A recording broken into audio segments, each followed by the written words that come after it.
Vespa. It came out in Discovery Channel's Greatest Motorcycles of All Time at number 8. Of course Vespa belongs in that list. This brand comes to mind when you say the word scooter, and when you go through their history, you'll see why. Throughout the years, they have maintained the sexy proportion and lines in a golden ratio found in nature. Curiously enough though, from 1946 up to the late 70s, you will see numerous models come out, almost every 2 years in fact. And it was in the 80s where you can see their design evolution at a slower pace. In fact, the GT body has been around for over 10 years already. In the recent years, Vespa has been fiddling with their engines, boring up, adding valves, and mixing and matching them with bodies. Now, we have the Vespa Gts150 IE. Essentially, it's a GT with a Primavera engine. It's got one cylinder with 3 valves and electronic injection, 4-stroke of course, churning out 11.6 horsepower. How's it coming along with a GT body? Well, imagine you're riding a Primavera and gaining around 40 pounds. It's like riding around with a little kid on your back the whole time. How did it affect the performance? Well, compared to the Primavera, you're going to be slower. However, its power is pretty much applicable where it truly matters, which is in the urban environment. Now, one of the nice things with an automatic is that you can make a complete stop at the same time, scratch your right arm. See? Buongiorno. Grazie, grazie. Vespa suspension, in my opinion, is simply the best. None comes close in this segment. You won't be feeling edson much except for some really huge craters. And off-road is a cinch. But of course, you have to consider the wheels are small, so it'll have its limits in that scenario. Big rocks will hit the floorboard, so don't go too far with that idea. Braking is predictable and easy to assess.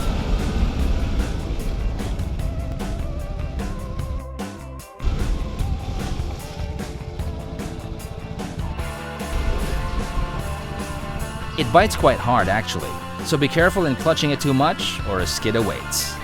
Fuel consumption will not be as frugal compared to most Japanese counterparts at 28 kpl, and if there is anything Vespa can work on in the coming years, I think it should be this. The competition is getting more and more efficient while Vespa has remained in the upper 20s, lower 30s range. Who cares, some people will say. It's a Vespa. Well, yeah.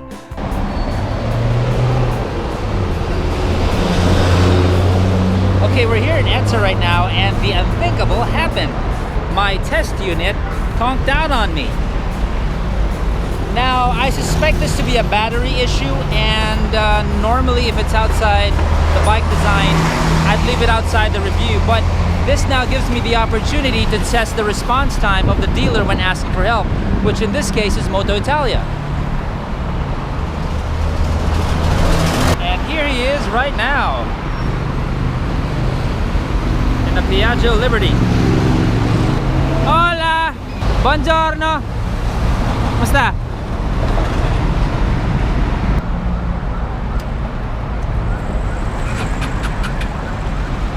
And then it started. So what happened? There's a maluwag na baterya.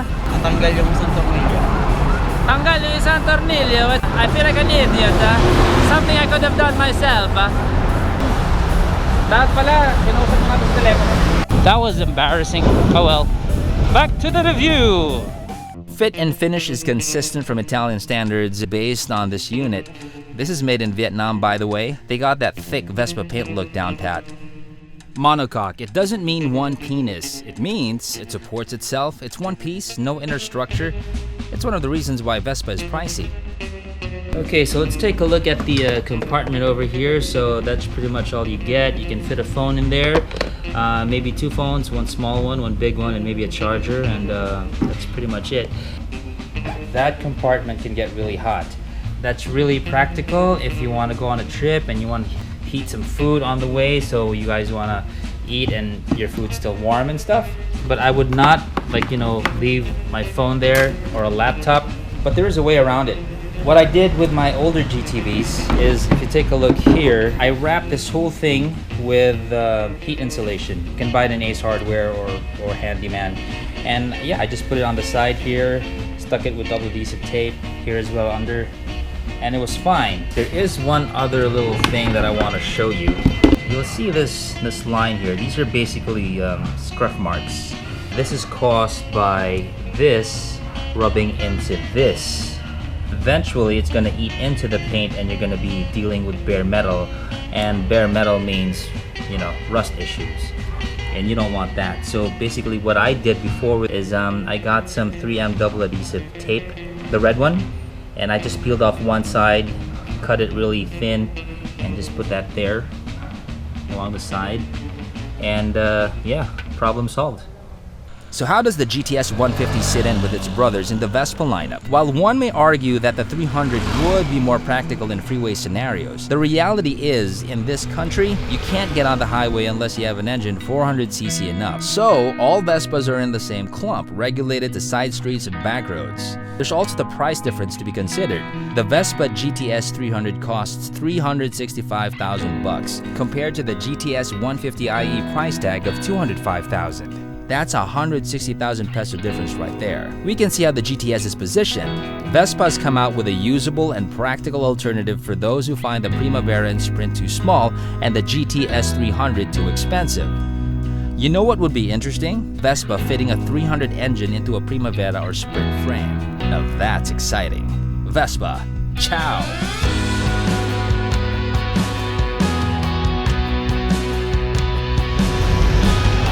Buongiorno. Kamusta? Okay lang, ha? Vespa. Dalo ka lang, marunong ako mag-Tagalog.